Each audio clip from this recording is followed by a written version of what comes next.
Bismillahirrahmanirrahim. Assalamualaikum warahmatullahi wabarakatuh.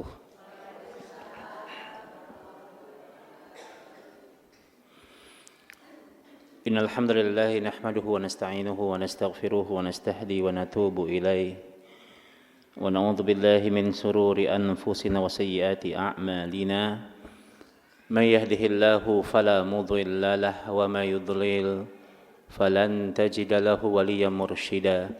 Asyhadu an la ilaha illallah wahdahu la syarika lah wa asyhadu anna Muhammadan 'abduhu wa rasuluhu man la nabiyya wa la rasula ba'dah. Faqala Allahu jalla wa 'ala fi kitabihil karim. A'udzu billahi as-sami'il 'alim minasy syaithanir rajim. Bismillahirrahmanirrahim. يا أيها الذين آمنوا اتقوا الله حق تقاته ولا تموتن إلا وأنتم مسلمون أما بعد. Para ummahatul muslimah, para kaum mukminah yang mudah-mudahan pada siang hari ini menjelang zuhur, mudah-mudahan kita senantiasa dalam kebaikan-kebaikan dan keberkahan dari Allah Subhanahu wa taala. Amin ya Allah ya rabbal alamin. Alhamdulillah, kita bersyukur kepada Allah Subhanahu wa taala. Alhamdulillah, dengan izin Allah Subhanahu wa taala pada hari ini Allah masih menggerakkan hati-hati kita untuk duduk di majlis ilmu. Ini suatu budaya kebaikan orang-orang terdahulu. Ya, ketika kita lelah dengan berbagai macam aneka ragam kehidupan dunia, maka istirahatlah kita di taman-taman surga. Istirahat di taman-taman surga. Dan taman surga itu adalah majlis al-ilmu. Kata Nabi kita yang mulia sallallahu alaihi wasallam, kata beliau, "Idza marartum bi raudhah min riyadil jannah farta'u." Apabila kalian melewati taman-taman surga yang ada di dunia, maka mampirlah. Disuruh mampir. Dan taman surga yang dimaksud di dunia ini adalah majlis al-ilmu. Ya, Imam Syafi'i menyebut majlis ilmu itu dengan majlis halal wal haram. Majlis halal wal haram. Majlis tempat kita membedakan mana yang halal dan mana yang haram. Mana yang sunnah dan mana yang tidak sunnah. Ya, mana ibadah dan mana yang maksiat. Maka tempat untuk membedakan itu semuanya tempatnya ada di majlis al-ilmu. Maka mudah-mudahan kita betah berada di dalamnya. Betah ya Bu ya. Alhamdulillah betah ya. Dan insya Allah kalau kita betah, mudah-mudahan ilmu yang kita dapatkan ilmu yang bermanfaat. Ya, kita harus tahu bahwa jalan surga itu, ibu-ibu, kalau kita ingin masuk surga, dan ketahuilah bahwa jalan surga itu adalah jalannya para penuntut ilmu.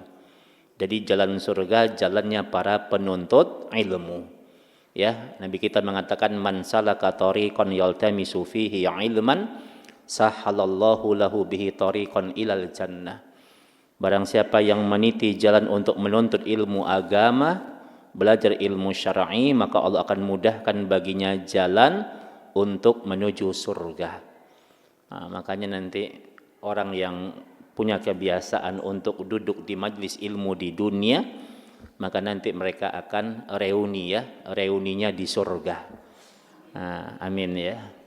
Dulu kita kan kalau kita sekolah kan salah satu kerinduan ya, kerinduan orang yang dia habis tamat, habis selesai dari pendidikannya itu kan reuni, pengen ketemu sama teman-temannya gitu. Maka ingat ya, reuni yang terbaik itulah reuni yang di surga. Dan itu Allah janjikan untuk para penuntut ilmu yang semangat untuk belajar ilmu agama di dunia ya. Makanya kita setiap kali kita ketemu, kita berharap, kita berdoa, mudah-mudahan nantinya Allah mengumpulkan kita di surganya Allah Subhanahu wa taala. Amin ya Allah ya rabbal alamin. Selawat dan salam mudah-mudahan senantiasa tercurah kepada qudwah dan uswah hasanah kita, Nabi kita yang mulia, Nabi Muhammad sallallahu alaihi wasallam. Mudah-mudahan tercurahkan kepada para keluarga beliau, kepada para sahabatnya, ridwanullahi alaihim ajma'in, dan kepada kita umatnya yang mudah-mudahan tetap terus istiqamah berjalan dalam naungan Al-Quran dan As-Sunnah yang beliau bawa. Saya sering sampaikan bahwa di antara sunnah Nabi yang mulia itu kita dianjurkan untuk kita memperbanyak bersolawat kepadanya. Ya, apa Bu manfaat dari selawat itu Bu? Ya betul ya. Ada salah satu hadis yang mulia yang dibawakan oleh Ubay bin Ka'ab. Jadi Ubay bin Ka'ab ini Bu disebut dengan alim minas sahabah, sahabat yang paling alim di kalangan para sahabat yang lainnya. Bahkan Rasul itu pernah menyuruh sahabat-sahabat yang lain itu belajar Al-Quran kepada Ubay bin Ka'ab. Ini sahabat yang sangat alim dan dia seorang ahli ibadah. Dia pernah bilang di hadis Sahih Bukhari, dia bilang sama Nabi yang mulia sallallahu alaihi wasallam, kata Ubay, ya Rasulullah, aj'alu laka salatan kullah.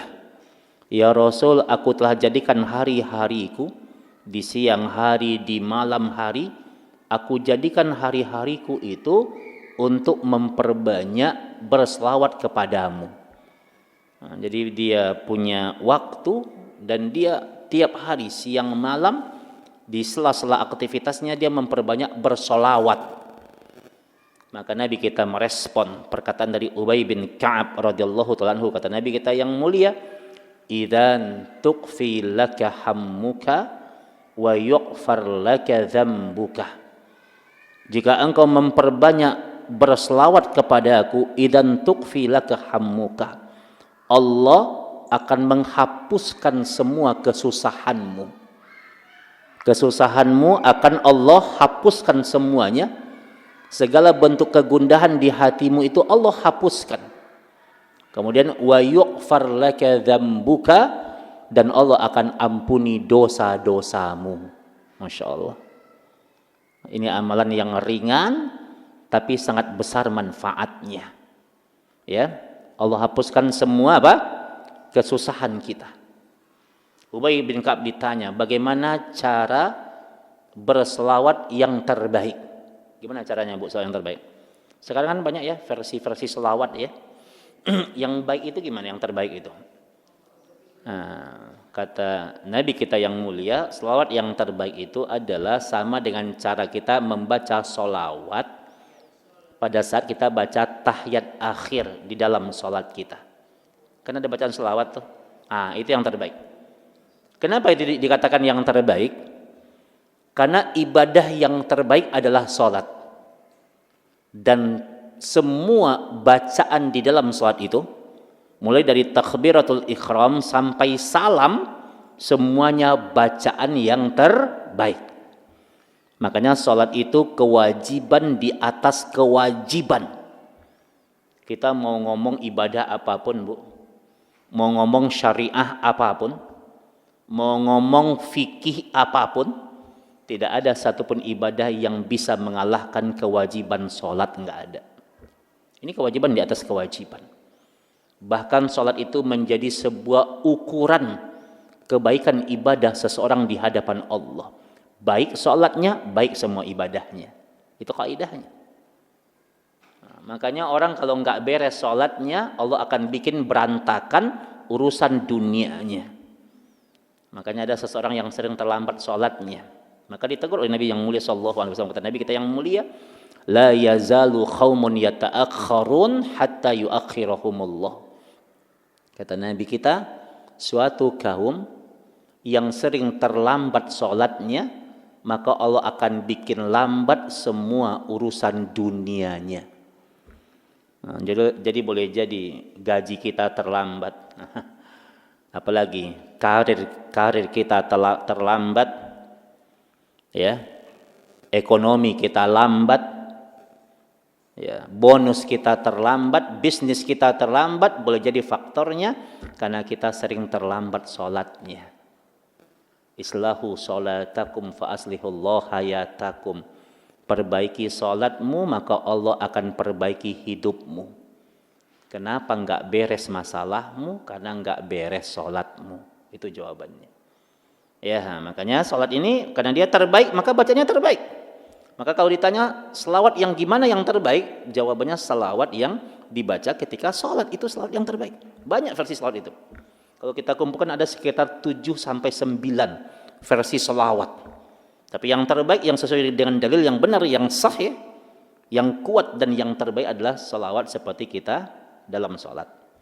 Allahumma sholli ala Muhammad wa ala ali Muhammad kama shallaita ala Ibrahim wa ala ali Ibrahim innaka Hamidum Majid wa barik ala Muhammad wa ala ali Muhammad kama barakta ala Ibrahim wa ala ali Ibrahim innaka Hamidum Majid. Jadi 2 kali innaka Hamidum Majidnya ya, ini dituangkan dalam hadis sahih Bukhari, dan ini cara berselawat yang terbaik dengan dalil yang benar, dengan dalil yang sahih ya. Kalau kita perbanyak berselawat, maka Allah akan mudahkan semua urusan kita. Selawat itu Bu, kalau berselawat niatnya apa Bu? Mengharapkan ridho Allah ya. Sebuah ibadah yang niatnya dunia, ibadahnya sia-sia. Jadi niatkan karena Allah. Kalau dari ibadah itu kemudian Allah kasih kita dunia, alhamdulillah, itu hanya bonus. Nah, karena kan saya pernah cerita ya, ada orang yang dia solawatin benda gitu. Pengen punya apa Pak tahun ini? Pengen punya tanah. Udah, datangin tanahnya, nanti solawatin tanahnya. Ini tidak ada contoh ibadah seperti ini ya. Pengen punya apa? Punya mobil. Udah, nanti mobilnya dipegang, solawatin. Mobil dia solawatin. Ini tidak ada contohnya ini. Ini ulama menyebut dengan selawat yang menyimpang ini. Tidak ada contohnya. Nanti tatap rumahnya, nanti rumahnya diselawatin gitu. Jadi ingat, selawat itu niatnya karena Allah, udah berselawat saja. Nah ya, tapi boleh kalau kita jadikan selawat itu sebagai wasilah, itu boleh sebagai wasilah. Pokoknya ibu berselawat, Allahumma sholli ala Muhammad wa ala ali Muhammad gitu. Kemudian ibu bilang, ya Allah, mudah-mudahan dengan selawat yang hamba baca ini, mudah-mudahan Engkau mudahkan keinginan hamba untuk mendapatkannya umpamanya. Kalau itu boleh. Itu namanya jadiin selawat sebagai tawasul. Wasilah itu boleh. Tapi kalau selawatin benda, nah ini yang tidak ada dalilnya. Beda ya. Nah, kita masih melanjutkan tema kita yang sebelumnya. Kita masih berada pada tema besar berkaitan dengan ma'rifatullah, cara kita mengenal Allah. Dan tema kita berkaitan dengan apa? Terserah ya. Terserah Allah aja deh gitu kan. Ibu kalau udah ngomong gitu biasanya kalau apa kesal sama orang gitu kan, udah terserah lu aja deh gitu. Ya terserah aja deh gitu. Nah tema kita sedang terserah gitu kan. Terserah ya. Harusnya kita memang harus kesal dengan dunia ini Bu. Kita kalau berputus asa sama orang kan gitu, udah terserah kamu aja deh gitu kan. Nah kita harus kesal dengan dunia ini. Kita harus berputus asa dengan dunia ini, sehingga kita hanya punya harapan kepada Allah. Justru kita nggak boleh berharap sama dunia ini. Ya, makanya kalau kita udah kesal sama dunia, udah berputus asa dengan dunia, maka kita akan mengatakan terserah Allah. Udah, gimana Allah aja gitu ya. Dan makna dari terserah Allah ini ada 3 maknanya, dijelaskan oleh Imam Ibnu Qayyim. Ya. Jadi Al-Quran itu menyebutkan Innallaha yaf'alu may yasha. Jadi Allah itu dia akan berkehendak sesuai dengan apa yang dia inginkan. Jadi ini Al-Quran yang mengatakan. Jadi kalimat terserah Allah itu kalimat Al-Quran. Ya, karena Allah bilang innallaha yaf'alu may yasha. Allah akan melaksanakan apapun yang Allah inginkan. Maka makna terserah Allah itu pertama adalah ini menunjukkan tentang totalitas kita sebagai muslim. Jadi muslim itu yaitu apa? Muslim adalah orang yang beragama Islam, kan itu muslim artinya. Muslim itu kan ismul fa'il, pelaku. Ya. Nah, agamanya Islam. Apa itu arti Islam? Islam itu artinya apa, Bu? Islam berserah diri, terserah gitu ya. Jadi Islam itu artinya istislam. Islam itu artinya menyerah. Jadi makna Islam adalah istislamu lillahi bittauhid wal inqiyadu bitta'ah wal bara'atu minasyirki. Islam secara bahasa artinya istislam, menyerah. Secara istilah, Islam artinya adalah istislamu lillahi bitauhid, menyerah kepada Allah dengan mentauhidkannya, wal inqiyadu bitta'ah, tunduk kepada Allah dengan mentaatinya, wal bara'atu minasyirqi, dan berlepas diri dari bentuk perkara kemusyrikan kepada Allah. Ini makna Islam dalam makna istilah syar'i. Jadi Islam itu orang dikatakan Islam kalau dia menyerah, Bu. Kalau dia masih ngerasa jagoan gitu ya. Ngerasa dia bisa segalanya, ngerasa dia bisa mengendalikan semuanya, belum Islam dia. Justru dikatakan dia Islam itu istislamu lillahi bitauhid. Dia menyerah kepada Allah dengan dia bertauhid kepada Allah. Ya, jadi bentuk sikap kita mengesahkan Allah dan kita mencintai sifat-sifat Allah yang Maha Esa, yang satu, itulah bentuk totalitas kita menyerah kepada Allah. Makanya kenapa, Bu, surat Al-Ikhlas itu surat yang sangat pendek. Nah, ini surat favorit kita ya, Bu ya. Favorit ya. Jadi dulu, Bu, ada satu riwayat yang sahih dalam riwayat Bukhari itu. Ada seorang sahabat, Bu, dia ditunjuk jadi pemimpin safar. Dia ditunjuk sebagai pemimpin safar. Jadi orang itu, Bu, kalau perjalanan nih, ibu-ibu kalau mau kemana, jalan-jalan, mau safar, 3 orang, 4 orang, tunjuk pemimpin safar. Siapa yang jadi pemimpin dalam perjalanan itu sunnahnya. Jadi ada rombongan sahabat. Apa itu, Bu? Aslinya. Ada rombongan sahabat itu diutus oleh Rasulullah Shallallahu Alaihi Wasallam, dan kemudian Rasulullah menunjuk satu sahabat jadi pemimpin safar, jadi pemimpin dalam perjalanan. Ketika orang ini menjadi pemimpin safar, pemimpin dalam perjalanan, ada satu keanehan, Bu. Bayangkan selama 3 hari, 3 malam dia jadi pemimpin safar. Setiap dia menjadi pemimpin safar sekaligus dia menjadi pemimpin sholat. Jadi orang memimpin safar itu sekaligus dia menjadi pemimpin sholat. Maka setiap kali orang ini jadi pemimpin sholat, dia selalu baca surat Al-Ikhlas. Pokoknya apapun sholatnya, yang dia baca Al-Ikhlas. Sama dengan kita ya, Bu ya. Kita kan otomatis tuh ya, rakaat pertama Al-Ikhlas. Rakaat kedua apa, Bu? Inna a'tainakal kautsar. Nah, sahabat ini pokoknya Al-Ikhlas terus. Rakaat pertama, kedua Al-Ikhlas terus. Itu yang dia baca. Sampai kemudian dia menjadi perbincangan, menjadi omongan, menjadi gunjingan bagi sahabat yang lainnya. Kenapa ya? Ini orang ini kayaknya nggak punya hafalan ini. Yang dia baca Al-Ikhlas mulu gitu ya. Yang dia baca kulhu ya, kulhu mulu gitu yang dia baca. Jadi omongan dia. Sampai di Madinah, sahabat ngadu sama Rasulullah Sallallahu Alaihi Wasallam. Kata sahabat, ya Rasul, itu orang yang engkau tunjuk sebagai pemimpin safar, itu setiap kali dia mimpin sholat yang dia baca Al-Ikhlas terus. Kata Rasul apa? Kata Rasul, coba tanya sama dia kenapa yang dia baca Al-Ikhlas terus. Coba tanya sama dia. Kemudian sahabat berbondong-bondong mendatangi dia, nanya sama dia kenapa Al-Ikhlas terus yang dia baca. Apa jawaban dia? Kata dia membaca surat Al-Ikhlas itu karena ternyata surat Al-Ikhlas itu surat yang pendek itu dari awal sampai akhir berisi tentang sifat-sifat Allah yang mulia dan dia mencintai sifat itu. Itu alasan dia. Maka kemudian ketika sahabat udah dapatin jawaban, sahabat kembali mengadu kepada Rasulullah Shallallahu Alaihi Wasallam. Kemudian ketika sahabat mengadu, kemudian Rasul dapat wahyu dari Allah. Apa kata Allah? Hubbuhu iyyaha adkhalahu ilal jannah. Kecintaan dia kepada surat itu telah mengantarkan dia masuk surga. Masya Allah, Bu. Gara-gara dia cinta baca surat itu membuat dia masuk surga. Bukan karena pendeknya. Jadi Ibu, kalau harus baca itu, ya itu alasannya. Karena cinta dengan sifat-sifatnya. Jadi perkara itu akan mengantarkan kita kepada surganya Allah Subhanahu wa Ta'ala. Masya Allah. Makanya Al-Ikhlas itu surat yang pendek tapi keutamaannya besar. Ya. Ada seorang sahabat dia baca 1 kali.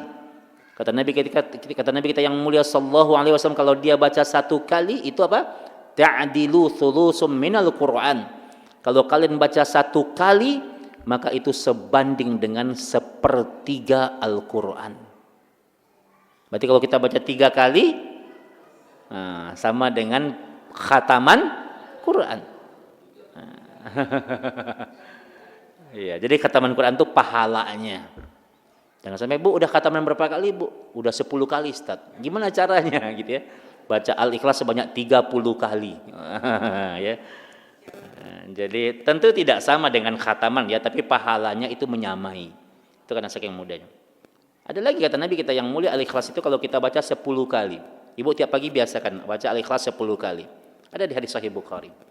Ya, qul huwallahu ahad, Allahus samad, lam yalid wa lam yulad wa lam yakul lahu kufuwan ahad. Baca 10 kali, maka Nabi kita mengatakan, maka yang sering membaca itu 10 kali setiap pagi, maka Allah akan bangunkan untuknya istana di surga.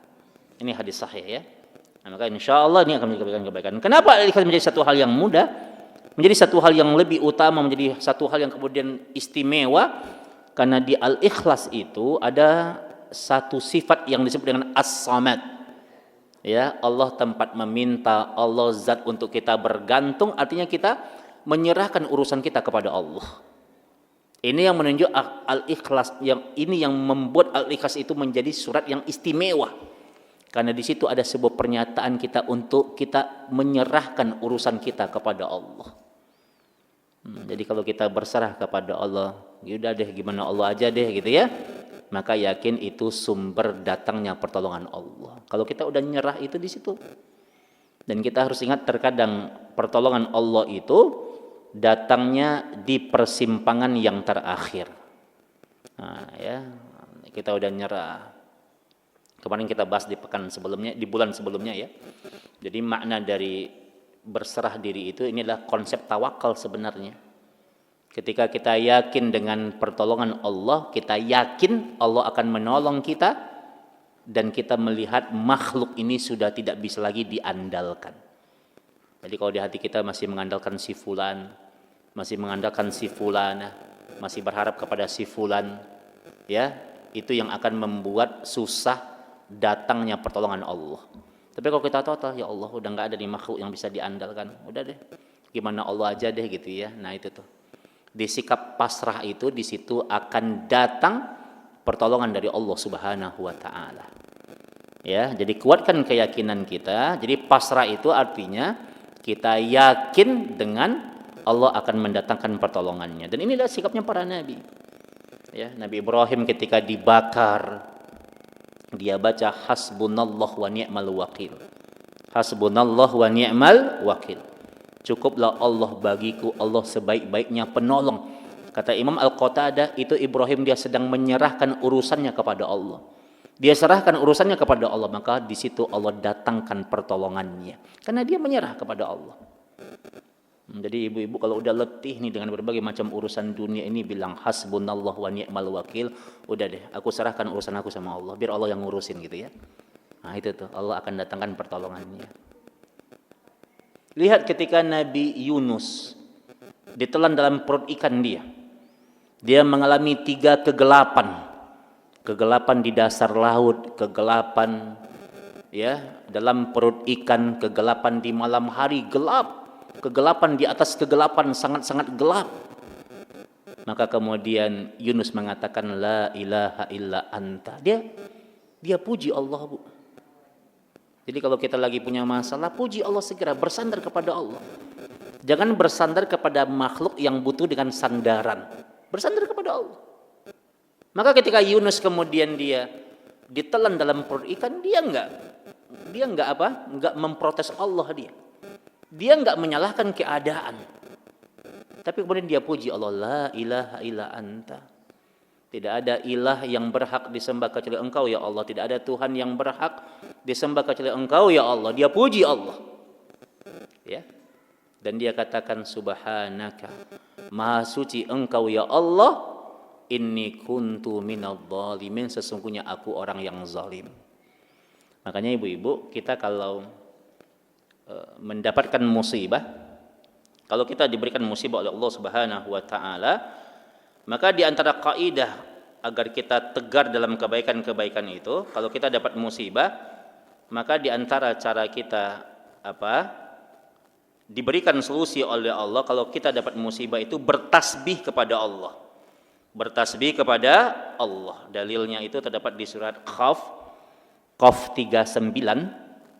Surat Qaf 39 dan Toha 130. Qaf 39 dan Toha 130. Ya. Jadi kalau ibu dikasih musibah nih, mendapatkan sesuatu yang tidak kita senangi, kita dicela sama orang, ya, kita dihina sama orang umpamanya, atau musibah apapun, ada sesuatu yang hilang dari hidup kita, maka Allah bilang apa? Fasbir ala ma yaquluna wasabbih bihamdi rabbika qabla tulu'is samsi wa qabla al-ghurub. Qaf ayat 39, Toha 130 sama ayatnya. Fasbir ala ma yaqulun, bersabarlah dengan apa yang mereka katakan, wasabbih bihamdi, dan bertasbih dan kemudian puji Rabb kalian. Jadi umpamanya kita kehilangan orang yang kita cintai umpamanya, atau kita kehilangan harta yang kita cintai, nah kita baca innalillahi wa inna ilaihi rajiun. Kemarin kita udah bahas ya, innalillahi itu adalah kalimat yang umum musibah. Jadi kalimat innalillahi itu tidak hanya untuk orang yang meninggal, tapi apapun. Ya, kita kehilangan apapun yang tidak kita senangi, baca innalillahi wa inna ilaihi raji'un. Kemudian apa disuruh? Wasabbih bihamdi rabbika. Bertasbih dan puji Allah. Jadi habis ibu baca subhanallah walhamdulillah. Ya, boleh dilanjutkan wala ilaha illallah wallahu akbar. Itu sunnahnya. Ini sunnah yang terlupakan. Jadi habis kita istirja baca innalillahi wa inna ilaihi raji'un, maka habis itu baca subhanallah walhamdulillah, atau baca subhanallahi walhamdulillahi wala ilaha illallah wallahu akbar.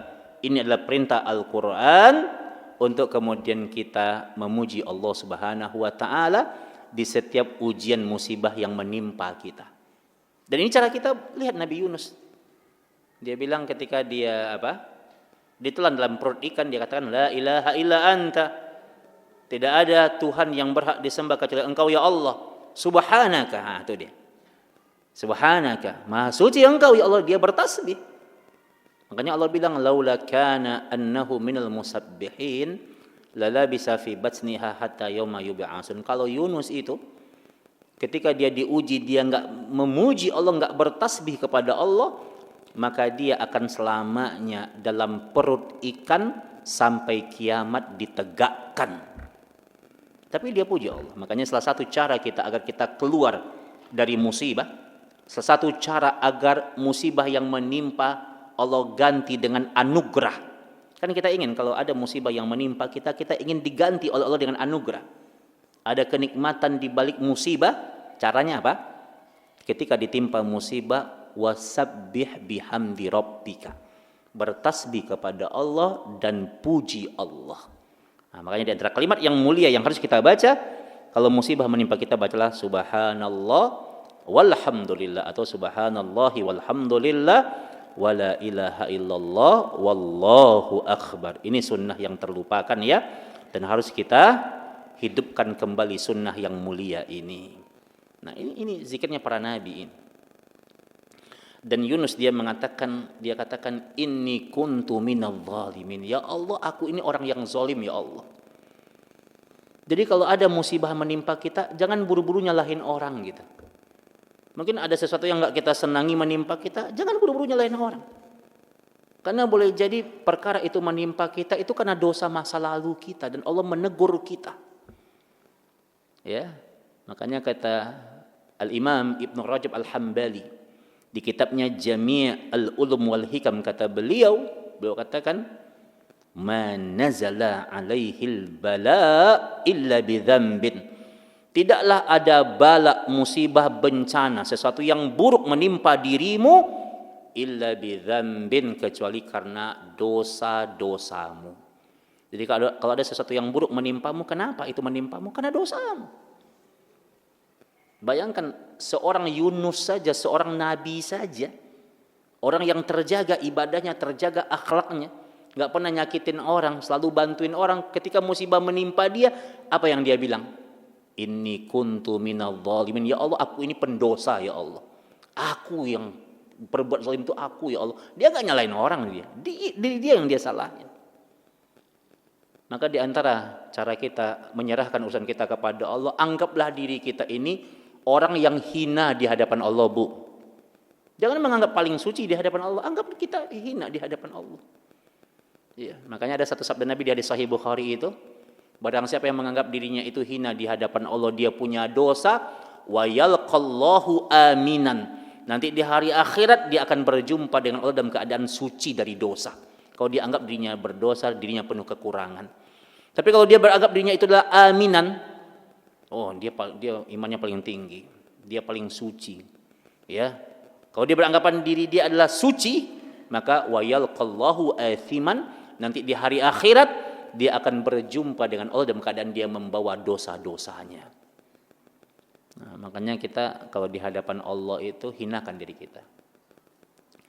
Ibu-ibu ingat ya, posisi yang paling hina itu, Bu. Kapan posisi paling hina?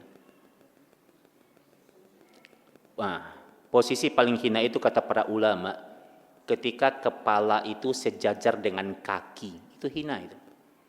Posisi yang hina itu kalau kepala sejajar dengan kaki, dan itu ada pada posisi sujud. Jadi sujud itu posisi yang menghinakan, ya. Makanya sujud itu nggak boleh dikasih sama manusia, Bu. Nggak boleh manusia itu disujudin.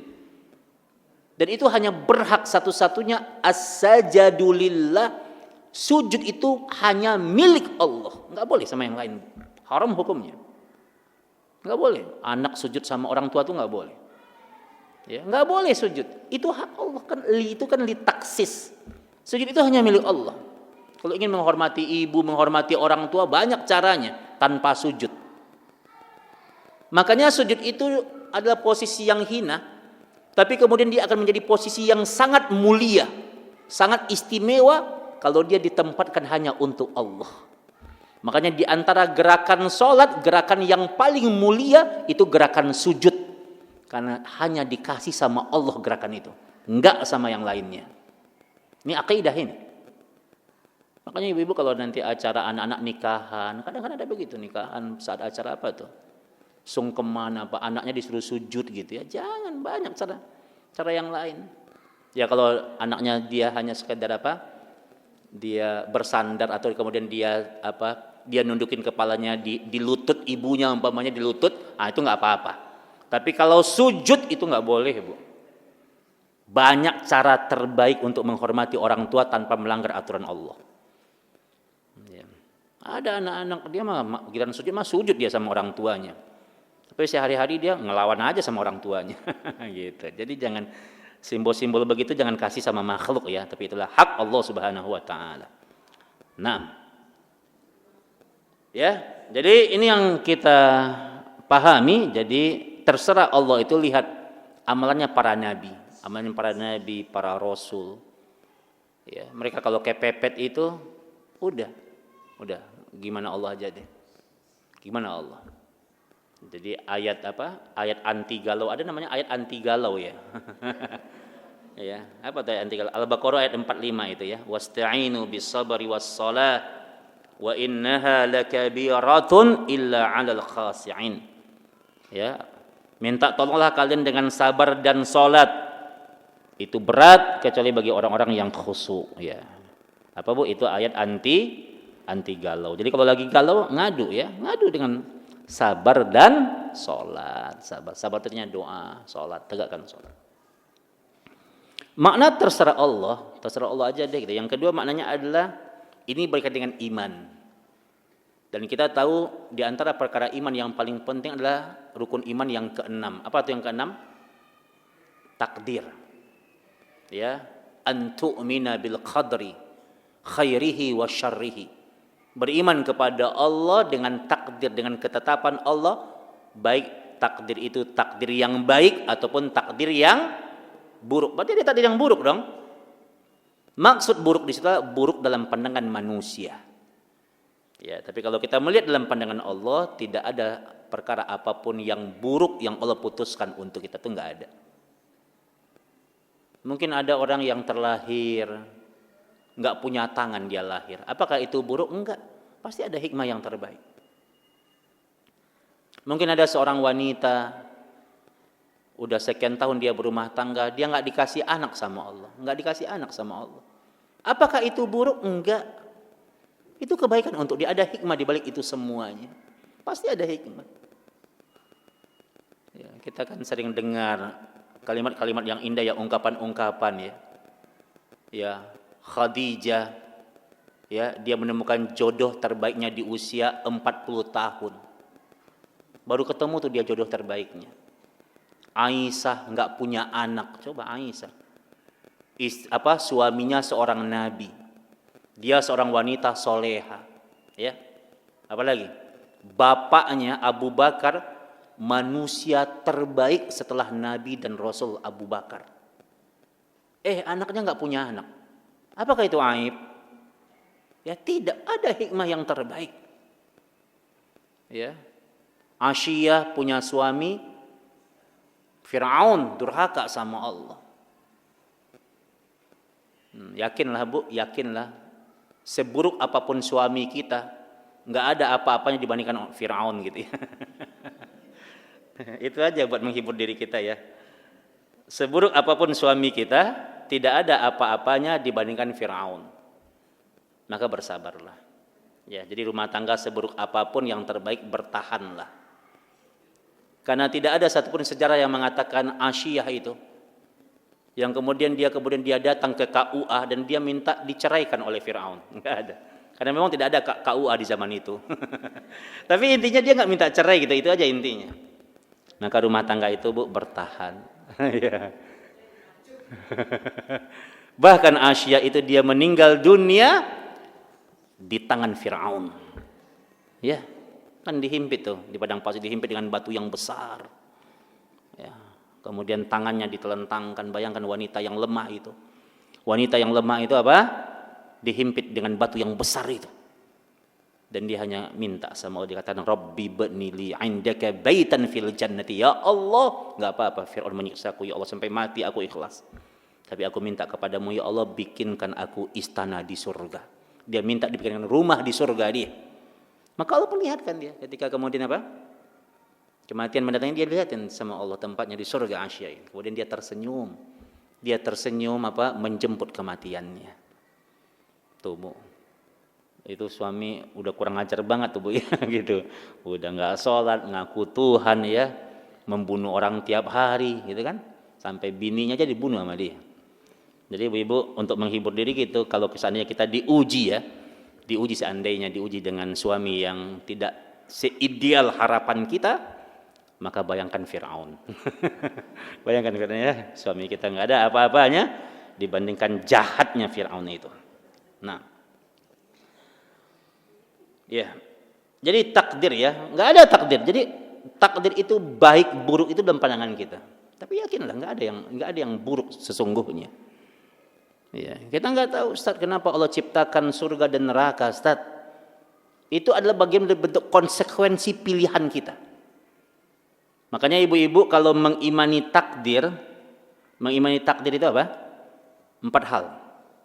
Jadi jangan sampai kemudian, kan ada 2 sekte besar, 2 aliran besar yang sesat dan menyesatkan dalam memahami takdir. Pertama disebut dengan Qadariyah. Qadariyah itu dia bilang di muka bumi ini nggak ada campur tangan Allah. Kita sholat karena kita pengen sholat, kita bermaksiat karena kita pengen bermaksiat, Allah nggak ikut campur. Itu Qadariyah. Qadar ini ada kelompok yang menyesatkan. Ada Jabbar. Jabar kebalikannya, kalau Jabar itu apapun yang kita lakukan semuanya Allah yang nyuruh. Allah yang menggerakkan kita. Kita ke masjid, Allah gerakkan kita. Kita makan, Allah yang menggerakkan tangan kita. Kita mencuri, Allah yang nyuruh kita mencuri, menggerakkan tangan kita untuk mencuri. Itu Jabar, dan ini juga sesat menyesatkan. Ibu tadi ke masjid, tadi dari rumah ke sini ada yang nyeret nggak? Diseret gitu ya? Nggak ada kan ya? Kan ini bukan yang tergerak hatinya. Cara memahami takdir yang benar itu 4. Ya, kita persingkat ya. Yang pertama adalah ketahuilah Allah itu punya sifat al-ilmu. Allah berilmu, Allah tahu. Siapa di antara kita yang akan masuk surga, siapa yang akan masuk neraka, Allah berilmu, Allah tahu. Tapi Allah tidak pernah memaksakan. Yang kedua adalah al-kitabah. Ilmu Allah itu Allah telah tuliskan di lauhul mahfuznya. Allah berilmu dan ilmu Allah itu telah Allah tuliskan di lauhul mahfuznya. Ya. Pertama al-ilmu, yang kedua al-kitabah. Berilmu, yang kedua al-kitabah Allah tuliskan. Yang ketiga adalah al-khalqu. Khalqu. Allah menciptakan. Terjadi perbuatan itu, al-khalqu. Khaliq, Allah sebagai al-khaliq atau nama perjanjiannya adalah al-khalqu, menciptakan. Qaf ya. Ya, jadi Allah menciptakan. Allah sebagai khaliq, pencipta, akhirnya perbuatan itu terjadi. Yang keempat nih, di sini kita bisa memahami tadi yang keempat poin yang intinya nih. Yang keempat disebut dengan al-masyiah. Masyiah itu artinya Allah berkehendak. Allah berkehendak. Perhatikan Bu. Ketika Allah berkehendak, maka Allah ciptakan kemampuan di hati kita. Namanya al-qudrah. Allah kan punya kehendak. Tapi Allah ciptakan kemampuan itu di hati kita.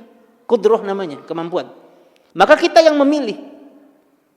Allah sediakan 2 jalan, jalan ketaatan, jalan kemaksiatan, kita yang memilih. Itu ya. Makanya kenapa ada surga dan neraka, itu pilihan kita. Itu konsekuensi dari balasan yang akan kita lakukan. Jadi ingat, betul Allah punya kehendak, tapi kehendak itu Allah menciptakan kemampuan di hati kita untuk memilih. Jadi kita yang akan memilih jalan ketaatan dan jalan kemaksiatan. Nah, ini yang harus kita ingat ya. Maka namanya adalah al-masyiah. Sehingga nanti di akhirat kita nggak bisa nyalahin Allah kita. Karena kita yang memilih dan Allah ciptakan kemampuan itu di hati kita. Makanya Allah bilang ma asaba min hasanatin faminallah. Kalau kalian mengerjakan kebaikan-kebaikan itu karena Allah yang mendorong kalian. Allah yang menggerakkan hati kalian kalau kebaikan yang kalian lakukan. Tapi kalau keburukan yang kalian lakukan, wa ma asaba min sayyi'atin famin nafsika. Tapi kalau ada keburukan yang kalian lakukan, itu karena kalian yang memilih jalan keburukan itu. Ya, paham ya? Jadi kebaikan itu karena Allah gerakkan hati kita, keburukan karena itu pilihan kita. Ini bentuk sifat Ar-Rahmannya Allah. Allah gerakkan hati kita dalam kebaikan-kebaikan yang Allah ridhai. Nah, berikutnya,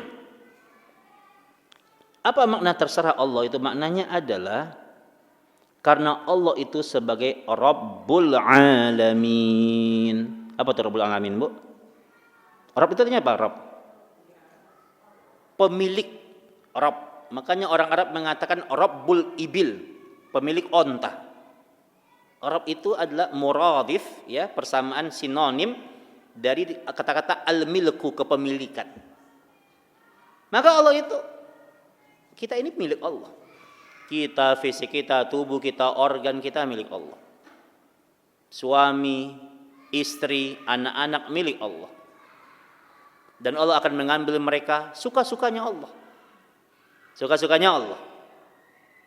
Maka kemarin kita memaknai kalimat inna lillahi wa inna ilaihi raji'un. Ini kalimat istirja, inna lillahi, sesungguhnya kita ini milik Allah. Kata Imam Ahmad, kalau kalimat inna lillahi ini bisa kita pahami dengan tuntas, paham kita dengan kalimat inna lillahi ini, maka akan ringan hidup kita. Ringan hidup kita, semuanya milik Allah. Pernah dengar kisah ini enggak? Kisah Abu Thalha. Abu Thalha punya istri namanya, siapa istri Abu Thalha itu? Siapa nama istrinya? Istrinya namanya Ummu Sulaim. Nama istri Abu Thalha. Kisahnya terkenal kisahnya. Mereka punya anak. Anak yang sangat disayangi oleh Abu Thalha. Abu Thalha sayang sama anaknya. Di suatu waktu anaknya ini dapat ujian. Anaknya sakit, demam tinggi. Sakitnya parah. Anaknya sakit. Kemudian Abu Thalha, dia kasihan sama anaknya ini. Dia nggak mau jauh dari anaknya. Terus anaknya dipeluk sama dia sayang sama anaknya ini. Kemudian pada waktu itu kemudian Abu Talha dapat tugas dakwah keluar daerah ke tempat yang jauh. Maka Abu Talha dia ragu untuk berangkat. Ketika dia ragu itu maka dibilang sama istrinya, kata istrinya, "Ya Abu Talha, berangkatlah. Masalah anak nanti aku yang ngurusin." Istrinya menguatkan dia, "Masalah anak enggak usah khawatir, nanti aku urusin anak ini. Ya, kamu berangkat. Ini tugas yang mulia, mendakwakan agama Allah, mensiarkan agama Allah, berangkatlah." Kemudian dia dengan berat hati dia berangkat dia. Abu Talha ini. Ketika dia menjalankan aktivitas dakwah, tiba-tiba dengan kehendak Allah, qadarullahi ma sa'a fa'al, Allah berkehendak anaknya ini meninggal dunia. Anaknya meninggal dunia. Abu Talha enggak tahu kalau anaknya meninggal dunia. Meninggal dunia, diurusin kemudian dikuburkan. Beberapa hari setelah itu kemudian Abu Talha pulang dia. Ya, pas dia nyampe rumah, yang dia tanya, pertanyaan apa yang dia tanya pertama? Yang dia tanya anaknya, "Anak kemana?" kata dia. Kata istrinya, "Udah, jangan ganggu. Anak lagi istirahat, lagi tidur." Kata istrinya, "Jangan gangguin anak, anak lagi istirahat, anak lagi tidur." Kemudian istrinya ini kemudian dia membuatkan masakan yang paling enak, yang disenangi oleh Abu Talha. Dinikmati makanan itu, Masya Allah. Iya. Kemudian setelah dia makan, maaf ya Bu ya, ini kisah nyata nih, ada di hadis Sahih Bukhari, maaf ya. Setelah kemudian Abu Talha makan, udah kenyang perutnya, kemudian istrinya itu melayani suaminya dan kemudian mereka berhubungan suami istri. Dia nih suaminya. Ya. Kemudian mereka berhubungan suami istri. Kemudian beberapa saat setelah itu kemudian baru Abu Talha udah mulai tenang. Ketika mulai tenang baru ditanya sama istrinya, kata istrinya, "Ya Abu Talha, wahai Abu Talha, bagaimana pendapatmu? Bagaimana pendapatmu jika ada seseorang yang nitipin sesuatu kepada kita? Jika ada seseorang yang nitipin barang kepada kita dan kemudian orang itu kembali mengambil barangnya, kembali mengambil sesuatu yang dia titipkan, bagaimana pendapatmu wahai Abu Talha?" Kata Abu Talha, "Wajib kita kembalikan, kita nggak bisa nahan-nahan kita. Kan kita cuma yang dititipkan." Kata Abu Talha, kan yang mengambil, kan yang menitipkan barang memang itu punya dia. Maka kita nggak ada hak, kata Abu Talha, untuk apa? Untuk kemudian menahannya. Kemudian ketika Abu Talha ngomong begitu, kemudian baru istrinya dengan tenang mengatakan, "Wahai Abu Talha, ketahuilah sesungguhnya anak kita yang tersayang telah diambil oleh pemiliknya. Anak kita sudah meninggal dunia." Masya Allah, nangis dia. Ketika dia nangis, dia bergegas, dia menemui Rasulullah Sallallahu Alaihi Wasallam. Dia menemui Rasulullah SAW bersama istrinya. Dia cerita, "Ya Rasul, sesampai aku di rumah," kata dia, istriku nggak langsung cerita. "Ya, bagaimana pandanganmu ya Rasulullah?" Kata Rasul, "Apakah kalian tadi berhubungan suami istri?" "Betul ya Rasul." Maka kata Rasul, "Aku dapatin wahyu. Sesungguhnya insya Allah dengan izin Allah di rahim istrimu Allah telah menitipkan pengganti bagi anakmu." Insya Allah ya. Jadi kalau kita menyerahkan urusan kita pada Allah Subhanahu Wa Taala, kita bersabar, udah terserah Allah, Allah pasti akan ganti yang lebih baik. Makanya ada satu doa Bu, ibu-ibu kalau kehilangan sesuatu itu jangan hanya cukup baca Innalillahi wa inna ilaihi rajiun. Ada doanya setelah itu. Doa ini dibaca oleh Ummu Salamah radhiyallahu taala anha. Apa doanya, Bu? Allahumma. Jadi Ibu baca banyak kehilangan apapun. Ya, kehilangan barang-barang di rumah, kehilangan apapun lah, atau ada orang yang meninggal dunia yang kita cintai. Kata Nabi kita, bacalah innalillahi wa inna ilaihi raji'un. Kemudian baca Allahumma ajirni. Allahumma ajirni min musibati. Allahumma ajirni min musibati wa khlif li khairam minha. Allahumma ajirni min musibati wa khlif li khairam minha. Artinya, ya baca yang lain dulu. Jadi ini doanya ada dua riwayat. Yang kedua artinya tidak sama. Yang kedua adalah Allahumma jurni. Allahumma jurni Allahumma jurni min musibati hazihi. Ada hazi di belakangnya. Min musibati hazihi. Kemudian yang berikutnya sama dengan yang di atas tadi. Wa khlif li khairam minha. Wa khlif li khairam minha. Artinya waw qaf ya, qaf. Wa khlif lam fa ya, nun ya. Kemudian ada ya, wa khlif li, iya, wa khlif li khairam minha. Ini ada di hadis Sahih Bukhari ya. Iya. Iya, wa khlif li lam, kemudian ya ya. Wa khlif li khairam minha. Ya. Artinya apa? Inna lillahi wa inna ilaihi rajiun. Sesungguhnya kita ini milik Allah dan kita akan kembali kepada Allah. Allahumma ajirni min musibati. Ya Allah, berikan aku ganti. Ya. Maaf. Allahumma ajirni min musibati. Ya Allah, berikan aku pahala. Ajirni. Ya Allah, berikan aku pahala dari musibah ini. Berikan aku pahala, ajirni min musibati. Berikan aku pahala dari musibah ini. Wa khlif li khairam minha. Ya. Dan berikan aku ganti yang terbaik dari musibah ini. Jadi minta pahala, kemudian minta ganti. Udah Bu? Jadi dulu Bu, Ummu Salamah itu, ini sahabat yang luar biasa nih, ahli ibadah. Ummu Salamah itu ditinggal oleh Abu Salamah. Abu Salamah meninggal dunia Bu.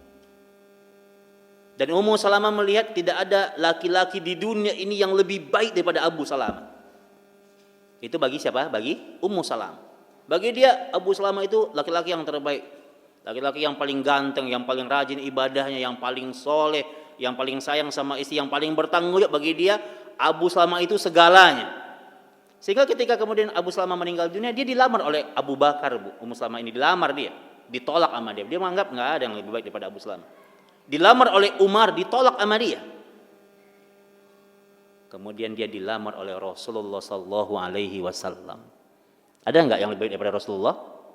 Enggak ada. Baru kemudian dia menerima lamaran Rasulullah sallallahu alaihi wasallam, dan Ummu Salamah menjadi istrinya Rasulullah sallallahu alaihi wasallam. Nah, apa yang dia baca? Ini yang dia baca. Ya. Nah, baca ini Bu ya. Tapi kalau suami masih ada nggak usah dibaca ini Bu. Iya. Masa suami masih ada minta diganti Bu. Kan dia baca doa ke suaminya udah meninggal Bu, baru dibaca doa ini. Kehilangan barang boleh ya, kehilangan sendal umpamanya. Iya. Kehilangan apa lagi ya? Kalau kemarin kita kan ngasih contoh kehilangan panci ya. Nah, nanti diganti dengan panci yang lebih baik gitu ya. Itu Bu ya. Nanti takutnya suaminya tersinggung. Kok dibaca ini sih kata suaminya. Saya masih hidup katanya. Jangan Bu, takutnya kajian kita membawa mudarat ini ya. Ya. Jadi kan kalau musibah, kalau ada yang kehilangan ya. Itu ya, maka itu cara kita. Jadi kalau makna dari serahkan kepada Allah itu, maknanya apa? Udah gimana Allah aja gitu.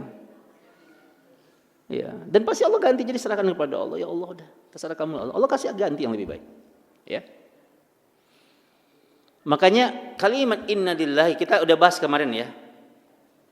Kan inna lillahi itu saya ini mereview sedikit ya. Inna lillahi itu semuanya milik Allah. Dan semuanya akan kembali kepada Allah. Jadi kalau Ibu baca itu Ibu harus yakin tuh bahwa apa yang Allah putuskan itu, jadi di kalimat itu kan sebenarnya kita ngajinya kan makrifatullah nih. Dengan kita baca kalimat itu kita harus mengenal sifat Allah gitu. Jadi di inna lillahi semuanya milik Allah, wa inna ilaihi rajiun akan kembali kepada Allah. Di kalimat itu Bu, itu ada 3 sifat Allah terkandung tuh. Pertama, Allah itu al-haq. Allah itu maha benar. Dan Allah nggak mungkin salah memutuskan musibah itu menimpa kita, nggak mungkin salah. Allah nggak salah. Oh aku pilih nih si fulan untuk dapatin musibah ini, nggak salah Bu. Allah al-haq, Allah benar. Yakin apa yang Allah timpakan kepada kita nggak salah tuh, nggak ada tuh yang salah sasaran Bu. Memang Allah yang memilih kita. Yakin itu. Yang kedua, Allah adalah al-adil. Allah nggak pernah zalim. Allah kasih kita musibah, Allah nggak zalim, Allah sayang sama kita, Allah nggak zalim. Yang ketika adalah Ar-Rahman, Allah itu cinta sama kita, maka kita dikasih musibah sama Allah. Kenapa Allah kasih kita musibah? Untuk mengangkat derajat kita, bahwa jadi musibah itu jalan kita untuk menuju surga. Maka Allah pilih kita untuk dapatin musibah itu. Nah, yang harus kita ingat ya. Jadi kalau apapun yang nimpa kita, ingat itu, ya Allah. Allah kan benar ya. Kemudian kita dapat apa nih? Dikasih musibah sakit gitu. Benar, Allah milih kita agar sakit itu menghapuskan dosa masa lalu kita. Ya, kalau kita bersabar, bahwa sakit itu mengantarkan kita ke surga. Allah Ar-Rahman, Allah sayang. Allah Adil, Allah enggak zalim. Nah, itu apapun yang menimpa kita udah serahkan sama Allah. Kalau itu udah kita pahami, itu ringan hidup kita. Dan kita akan tenang bersama dengan Allah Subhanahu wa taala, tenang kita. Makanya cara kita tenang, ini yang terakhir ya. Ini oleh-oleh yang terakhir nih ya. Cara kita tenang adalah tenanglah bersama ayat-ayat Allah. Ada hal yang menarik, Bu, perhatikan ya. Di kitab Madarijus Salikin, ini kitab yang ditulis oleh Al-Imam Ibnu Qayyim Al-Jauzi rahimallahu taala. Al-Imam Ibnu Qayyim dia punya guru terbaiknya. Siapa nama gurunya? Gurunya bernama ulama yang paling terkenal, ulama yang sangat berjasa. Nama guru Imam Ibnu Qayyim, nama gurunya adalah Syekhul Islam Ibnu Taimiyah rahimahullah. Ini gurunya. Ibnu Taimiyah itu pernah mengalami rasa takut, dia ketakutan. Dia cemas, dia banyak khawatirnya. Maka kemudian dia mengambil dari sabda Nabi yang mulia, ketika dia punya rasa takut, maka dikatakan oleh Allah, tenangkan hatimu bersama dengan Allah dengan cara engkau membaca. Nah ini, dengan cara engkau membaca surat Al-Fat. Surat Al-Fat di ayat yang keempat. Jadi ibu-ibu kalau lagi kadang-kadang kan nggak jelas nih perasaan ini, kadang-kadang tiba-tiba takut aja. Dengerin informasi apa, dengerin berita apa, dengerin kondisi apa. Kadang kita suka takut. Atau mungkin kita takut dengan keadaan diri kita. Atau kita takut dengan keadaan yang menimpa anak-anak kita. Kata para ulama kita, kata Syekhul Islam Ibnu Taimiyah, dan perkataan dia ini diamalkan oleh para ulama yang lainnya. Kalau kita lagi lagi galau, lagi ketakutan, maka bacalah surat Al-Fat ayat yang keempat. Apa tuh? Coba baca. Coba. Huwallazi. Coba baca. Qulubil mu'minin, terus liyazdadu. Terus. Nah, itu Bu. Ibu baca itu ya. Ini sunnah Nabi yang mencontoh ini para ulama salafun as-saleh. Ya, ulama yang dekat dengan sunnah.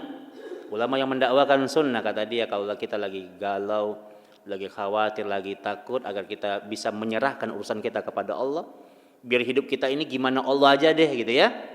Maka baca ini. Baca berkali-kali, awali dengan ta'awudz. Baca berkali-kali sampai hati kita tenang. Ketika ibu-ibu baca, ibu-ibu pahami maknanya. Huwallazi anzala sakinata fi qulubil mu'minin. Dialah Allah yang menurunkan sakinah, menurunkan ketenangan di hati orang-orang yang beriman. Ya, huwallazi anzala sakinata fi qulubil mu'minin liyazdadu imanan ma'a imanim, dan Allah menambahkan iman di atas keimanan mereka. Allah kembali kuatkan iman mereka. Dan Allah bilang walillahi junudus samawati wal ard. Allah itu punya tentara, punya pasukan di langit dan di bumi. Jadi pasukan Allah itu, Bu, siapa pasukan Allah itu? Malaikat-malaikat Allah. Iya. Bakteri-bakteri, virus-virus, hal-hal yang kecil yang nggak bisa kita lihat, itu juga pasukan-pasukan Allah, Bu. Di tubuh kita ada virus umpamanya, ada bakteri umpamanya, ingat. Kata para ulama, ingat, virus itu, bakteri itu, mereka juga bertasbih, mereka juga bertakbir, bertahmid kepada Allah. Maka Allah yang nyuruh mereka. Maka puji Allah. Itu kaidahnya. Maka Allah bilang itu punya Allah tuh, walillahi junudus samawati. Allah yang punya di langit, di bumi yang enggak kelihatan. Itu Allah yang punya itu. Wa kanallahu aliman hakima. Allah itu sesungguhnya maha alim dan maha bijaksana. Baca itu Bu, baca. Bilang nanti sama anak cucu di rumah, bilang sama suami. Ya, jadi nggak ada yang kita harus galauin. Udah kembali kepada Allah, udah serahkan kepada Allah. Apa sih yang mau ditakutin? Hidup sementara ini. Ya, apa takut ekonomi, takut nggak makan, takut apa kita? Ngadu sama Allah, bersandar kepada Allah, baca ini. Ya, semuanya akan terjadi dengan kehendak Allah Subhanahu. Jadi makna terserah Allah ini bagaimana kemudian kita mengenal konsep makrifat Allah, kita mengenal Allah Maha segalanya. Ya. Jika semua makhluk di muka bumi ini berkumpul semuanya ingin mencelakakan kita, tidak akan pernah terjadi kalau Allah tidak berkehendak. Kalau semua makhluk di muka bumi ini berkumpul semuanya dan mereka ingin memberikan manfaat kepada kita, enggak terjadi kalau Allah tidak berkehendak. Semuanya ya Allah sampaikan apa? Akan terjadi dengan innallaha yaf'alu may yasha. Ya, semuanya akan terjadi dengan kehendak Allah Subhanahu wa taala ya. Di surat Al-Hajj ya, ayat 18, Al-Hajj ayat 18. Al-Hajj ayat 18 di akhir ayat Allah katakan apa? Innallaha yaf'alu may yasha. Semua akan terjadi dengan kehendak Allah, bukan dengan kehendak kita. Nah, ada waktu beberapa menit lagi Bu bagi yang mau bertanya sebelum saya tutup majelis ini, dipersilahkan. Na'am, barakallahu fikum. Dipersilahkan kepada ibu-ibu yang ingin bertanya. Ada? Nah, Bu. Oh. Yang ini, Bu. Oh, iya baik, Bu. Iya, Ibu. Boleh nanya, Bu. Boleh nanya apa aja boleh, Bu. Boleh berkaitan dengan tema, boleh di luar tema, Bu.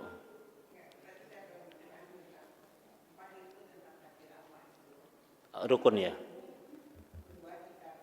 Iya, Al-Kitabah 6, ya, Bu. Masiah, mim ya. Enggak. Iya. Al-ilmu itu artinya Allah mengetahui. Allah mengetahui, jadi Allah tahu nih siapa di antara kita yang bakal masuk surga. Siapa di antara manusia yang di muka bumi ini yang bakal masuk neraka, Allah tahu. Al-ilmu. Ya. Kan kita milik Allah kan? Memang suka-suka Allah gitu kan. Tapi kita kan nggak tahu. Kita kan nggak tahu. Jadi kalau kita ngapain sih lagi ibadah? Ngapain kita ibadah? Allah udah netapin kok siapa yang mau ke surga, siapa yang mau neraka. Nggak boleh kita kan kita nggak tahu. Alkitabah menulis, dituliskan oleh Allah di Lauhul Mahfuz. Kan ada hadisnya itu.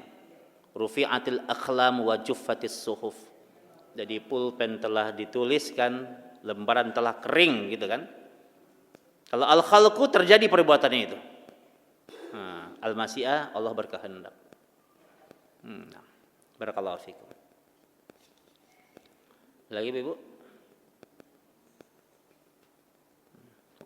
Oh iya, Bu, ya. Waalaikumsalam warahmatullahi wabarakatuh. Naam. Iya.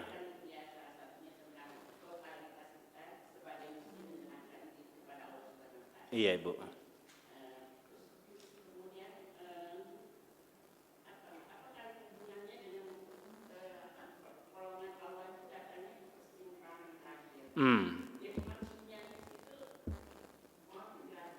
Iya, Bu.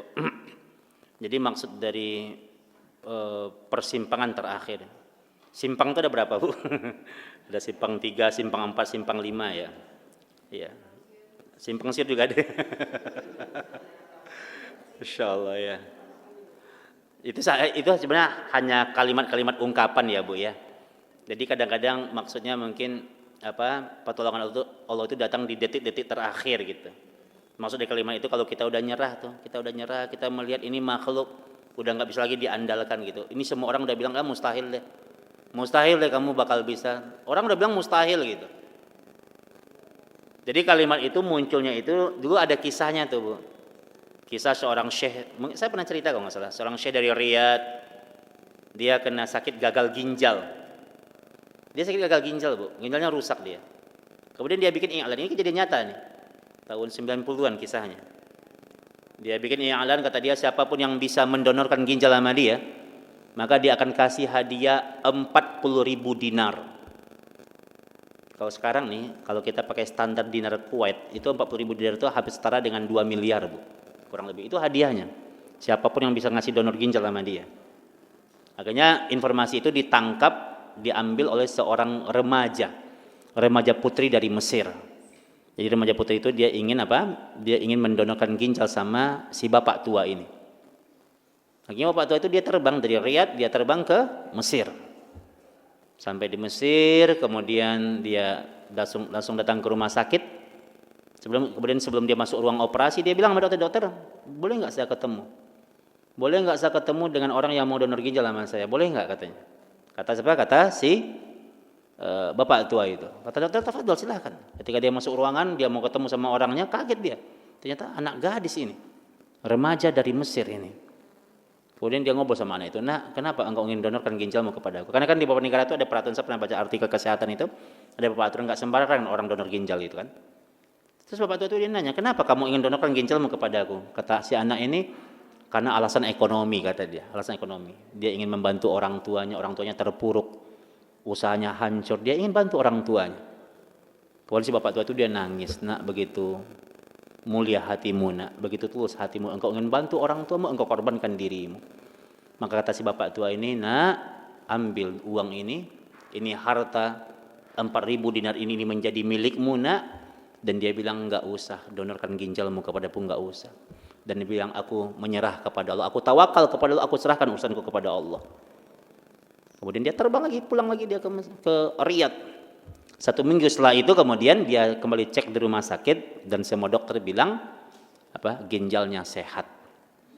Ginjalnya sehat. Bagi kita kan, kenapa kita bisa bagi-bagi penyakit? Ada penyakit ringan, ada berat. Kenapa? Itu kan kita manusia, karena kita kan kemampuan kita terbatas. Sakit yang ringan itu apa contohnya? Anggaplah flu ya, flu sakit ringan gitu, flu ringan gitu ya. Sakit yang berat apa, Bu? Kanker. Kalau seandainya itu kan berat kan kata kita kan. Kalau seandainya gini, punya ada penyakit flu yang nggak ada obatnya, flu nggak ada obatnya gitu ya. Pokoknya kita berobat kemana aja, flu itu nggak ada obatnya, kan jadi penyakit berat tuh flu itu tuh. Tapi kalau ada orang sakit kanker, kemudian sakit apa kanker tuh, beli tuh obatnya di warung sana, tuh banyak katanya. Obatnya di warung gitu. Kan jadi ringan tuh kanker. Jadi ternyata di dunia ini, Bu, banyak yang mustahil, tapi bagi Allah tuh nggak ada yang mustahil gitu. Ya, bagi Allah tidak ada yang mustahil. Makanya kita butuh sama Allah. Ya, jadi bagi Allah yang berat mah dalam pandangan kita, tapi bagi Allah kan tidak ada yang berat bagi Allah. Ya, makanya ngadu sama Allah. Jadi maksud dari persimpangan terakhir itu adalah kadang-kadang kalau kita udah pasrah, udah nyerah kita, di situ tuh, Bu, datangnya pertolongan Allah itu tuh. Tapi kalau di hati kita ketika kita ditimpa musibah, kita kayaknya masih ada teman saya yang bisa bantuin saya nih. Masih ada nih saudara kita yang bisa bantuin saya nih. Itu kadang hal yang kemudian Allah kan punya sifat itu, Allah itu kan maha pencemburu Allah. Jadi kalau di hati kita itu masih mendua kita, itu yang menghalangi datangnya pertolongan Allah gitu. Makanya risalah semua para nabi itu mengatakan idza hazabahul amru shalla. Kami itu kalau kami punya masalah, kami langsung sholat ngadu sama Allah. Makanya cara kita tuh ngetes akidah kita ini kuat atau enggak. Kalau kita ditimpa masalah, siapa yang pertama yang kita ingat? Apakah teman kita yang punya posisi, ataukah saudara kita yang punya jabatan, atau kita ingat dengan Allah yang punya segalanya? Ya, jadi ingatlah sama Allah Subhanahu wa taala. Ya, jadi maksud di persimpangan terakhir itu, Bu, di detik-detik terakhir. Kadang orang kan nyerahnya begitu. Dia kalau dia udah berusaha kemana-mana, dia udah nggak ada yang bisa bantuin dia, baru dia ngadu sama Allah kan. Nah, itu maksudnya. Nah, kita yang udah ngaji ini jangan begitu sifat kita. Nah, itu. Nah, kalau udah begitu bagus ya. Itu yang saya maksud tadi. Makanya kita yang udah ngaji begini, jangan kemudian kita pas lagi kepepet doang gitu. Karena ada hadis yang mengatakan ta'arraf ilallahi firraqa ya'rifka fisyiddah.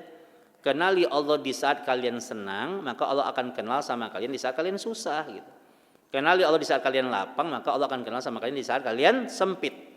Nah, maka ketika kita senang, ketika kita nggak punya masalah, tetap ngadu sama Allah. Makanya bisa sampaikan di beberapa pertemuan kita, maka rutinkan zikir pagi dan petang. Rutinkan berdoa kepada dalam keadaan apapun. Maka sehingga kita ditimpa musibah, maka Allah dengan mudah untuk kemudian membantu kita, menolong kita. Nah, itu maknanya Ibu ya. Nah, barakallahu fikum. Udah? Cukup? Cukup ya. Oh, ada lagi? Nah, boleh, Bu. Assalamualaikum warahmatullahi wabarakatuh. Waalaikumsalam warahmatullahi wabarakatuh. Tadi Pak Ustadz menjelaskan bahwa gerakan sholat adalah sujud yang terbaik ya tentunya. Iya. Pak Ustadz. Di antara gerakan sholat Ibu ya. Iya. Nah, bagaimana Pak Ustadz perbandingannya dengan gerakan di antara dua sujud? Iya. Iya. Kadarnya sama-sama penting atau bagaimana? Tolong Iya. dijelaskan. Ya, barakallahu fikum. Pada hakikatnya Bu, ala kulli hal, pada hakikatnya semua gerakan itu gerakan yang terbaik. Tadi kita sudah sampaikan di awal bahwa ibadah yang terbaik itu adalah salat. Ya, salat itu adalah kewajiban di atas kewajiban. Ya, maka semua gerakan salat baik. Bacaan salat itu adalah bacaan-bacaan pilihan yang terbaik. Tapi di antara gerakan yang terbaik itu adalah sujud. Kenapa sujud? Karena Allah mengatakan ma aqrabu 'abdi ilayya fi sujudihim. Posisi seorang hamba itu paling dekat denganku ketika mereka sujud. Inilah yang menjadi sebuah dalil, menjadi sebuah bukti dari perkataan Allah di hadis qudsinya bahwa sujud itu adalah gerakan yang terbaik. Ya, makanya ketika kita sujud, kita dianjurkan untuk, kalau kita sholat sendirian, kita dianjurkan untuk kita melamakan sujud. Kalau sendirian sholatnya ya, agar kemudian kita bisa apa? Bisa memperbanyak berdoa kepada Allah. Kita berbisik di lantai, tapi kita didengar oleh Zat yang sedang berada di langit, di tempat yang paling tinggi. Nah, inilah kemuliaan orang-orang yang sujud. Ya, makanya sujud menjadi pilihan di setiap amalan-amalan yang utama. Dan sujud itu adalah perintah ibadah yang pertama di muka bumi, bahkan di langit dan di bumi. Jadi kalau kita ditanya ibadah yang paling pertama ditegakkan oleh umat manusia atau oleh makhluk di langit dan di bumi apa? Sujud. Makanya Allah nyuruh iblis sujud kepada Adam. Allah nyuruh malaikat sujud. Kenapa nggak disuruh untuk berdiri? Kenapa nggak disuruh apa? Duduk di antara dua sujud gitu. Tapi kenapa disuruh yang sujud? Nah, karena sujud itu adalah posisi yang menghinakan seorang hamba kepada Rabb-nya. Jadi kita itu hanya boleh menghinakan diri kita kepada Allah, jangan kepada manusia. Kadang kan ada orang kepada manusia begitu sopan ngomongnya. Sama Allah mentang-mentang dia. Nah, ini nggak tepat. Ya kadang ada orang depan manusia nunduk-nunduk gitu ya. Tapi di hadapan Allah dia nggak pernah sujud sama Allah. Nah, ini musibah. Nah, jadi itu Bu ya. Jadi sujud itu Allah pilih. Bahkan ibadah yang paling pertama yang tegak di langit dan di bumi adalah sujud. Makanya Allah nyuruh malaikat sujud kepada Allah. Ya. Nah, ini ya, makanya menjadi ibadah pilihan. Itu dalilnya itu. Ya, karena apa? Makanya sujud adalah gerakan yang mulia, yang penuh keistimewaan karena dia hanya ditujukan kepada Allah. Kalau orang duduk di antara dua sujud kan boleh kita duduk di antara dua sujud di hadapan manusia kan? Duduk kan boleh kan, berdiri apalagi. Gitu ya. Tapi kalau sujud, kalau ulama itu memberikan prioritas itu sujud, yang untuk Allah itu sujud, ruku termasuk ruku. Makanya kita nggak boleh ruku-ruku sama orang, nggak boleh. Bungkuk-bungkuk sama orang nggak boleh kita. Ya, karena itu hanya menjadi milik Allah Subhanahu wa taala. Itu ya, Bu ya. Barakallahu fikum.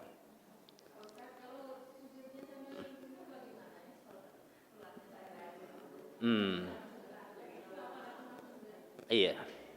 Itu masuknya kepada hukum fikih darurat masuknya. Jadi sebenarnya kan gini, prinsip ibadah salat itu dalam ilmu fikih dikatakan bi qadri mastata'tum. Sesuai dengan maksimal kemampuan kita. Itu Bu ya. Jadi kalaupun Ibu salatnya duduk nih Ibu duduk. Duduk kan salatnya. Karena mungkin yang sakit kakinya. Dalam fikih ilmu salat yang benar adalah kalau Ibu bisa duduk di kursi umpamanya salat gini. Tapi Ibu bisa sujudlah. Jadi tidak mesti kadang-kadang kita kan seolah-olah satu paket gitu. Satu paket. Jadi seolah kalau kita udah duduk seolah sujudnya itu hanya dengan cara kita membungkukkan badan gitu. Itu boleh kalau memang kita nggak bisa sujud. Tapi kalau kita bisa sujud, bangkit dari tempat duduk kita, pas masuk gerakan sujud, sujud. Gitu yang benar ibadahnya. Lihat di kitab Sahih Fikih Sunnah. Gitu, Bu. Tapi kalau memang tidak bisa sujud, nah ini kaidahnya berlaku di hadis Nabi di Sahih Muslim itu. Kata Nabi kita, yang penting punggung kita, pundak kita ini lebih rendah daripada ruku. Pokoknya kita berdiri, kita berdiri, duduk begini umpamanya. Jadi kalau seandainya kita kan lagi sholatnya duduk nih. Jadi kalau kita kalau kemudian kita ngerasa, kalau kita beranggapan rukuknya kita itu begini, segini rukuknya kita, oke ya, maka sujudlah lebih rendah daripada rukuk. Berarti dengan begini saja udah rukuk namanya. Nah, itu kaidahnya. Jadi posisi begini itu berlaku, Bu, pertama kalau memang kita kondisinya sakit nggak mampu. Yang kedua ketika kondisi kita tidak memungkinkan, kita nggak sakit, kita sehat, umpamanya kita sholat di atas pesawat umpamanya, kan nggak mungkin kita sujud, ya di atas. Jadi bisa. Jadi kita ketika kemudian kita rukuknya begini umpamanya dengan cara nunduk dikit aja, maka nanti kalau ibu mau sujudnya ibu lebih rendah daripada rukuk begini. Nah itu udah rukuk namanya, udah sujud namanya. Makanya masuknya hukum ini kepada hukum fikih darurat. Nah, karena kondisinya darurat, tempatnya tidak memungkinkan, kondisinya tidak memungkinkan, maka dia boleh rukuk dan sujud seperti itu. Ya, Bu. Oh, udah mau azan ya? Nah. Baik, demikian jemaah semuanya. Berarti doa ya. Berarti doanya singkat aja, Bu ya. Masya. 5 menit lagi ya. Baik jemaah semuanya. Kita doakan wabil khusus kepada untuk yang sakit ya, Ibu Sinta Rahman hafizahullah taala, semoga Allah menjaga beliau. Kemudian kepada Bapak Faizal bin Khaidir Zakaria, semoga Allah menjaga beliau hafizahullah taala. Kepada Dila ya, hafizahullah taala, mudah-mudahan Allah sembuhkan penyakitnya, Allah berikan hikmah yang terbaik. Kemudian bagi jemaah kita yang akan berangkat ibadah haji ya, kepada Ibu Reni dan suami ya, semoga mendapatkan haji yang mabrur ya, dan Allah balas dengan surga insyaallah. Kemudian kepada Ibu Anissa dan suami, semoga mendapatkan haji yang mabrur yang Allah balas dengan surganya Allah Subhanahu wa taala, sehat walafiat ya, pulang pergi kembali ke tanah air. Kita awal doa kita dengan cara kita beristighfar, kita minta ampun kepada Allah Subhanahu wa taala. Astaghfirullah wa atubu ilaih, astaghfirullah wa atubu ilaih, astaghfirullah wa atubu ilaih. A'udzu billahi minasyaitonir rajim. Bismillahirrahmanirrahim. Alhamdulillahirabbil alamin. Hamdan yuwafi ni'amahu kafi mazidah ya rabbana ya zal jalali wa dzikril karim wa azmi sultanik. Allahumma inni as'aluka bi annaka antallah wahidu ahadus samad alladzi lam yalid wa lam yulad wa lam yakul lahu kufuwan ahad. Allahumma iyyaka na'budu wa iyyaka nasta'in, na'buduka wahdaka wa nasta'inu bika wahdaka. Allahumma hdina ila siratal mustaqim, siratal ladzina an'amta 'alaihim ghairil maghdubi 'alaihim waladdallin. Amin. Allahumma rabbana taqabbal minna innaka antas samiul alim wa tub 'alaina innaka antat tawwabur rahim. Allahumma rabbana atina fid dunya hasanah wa fil akhirati hasanah wa qina adzabannar. Walhamdulillahi rabbil alamin. Kita tutup dengan doa kafaratul majlis. Subhanaka Allahumma wa bihamdika asyhadu an la ilaha illa anta astaghfiruka wa atubu ilaik. Wa akhiru da'wana alhamdulillahi rabbil alamin. Assalamualaikum warahmatullahi wabarakatuh.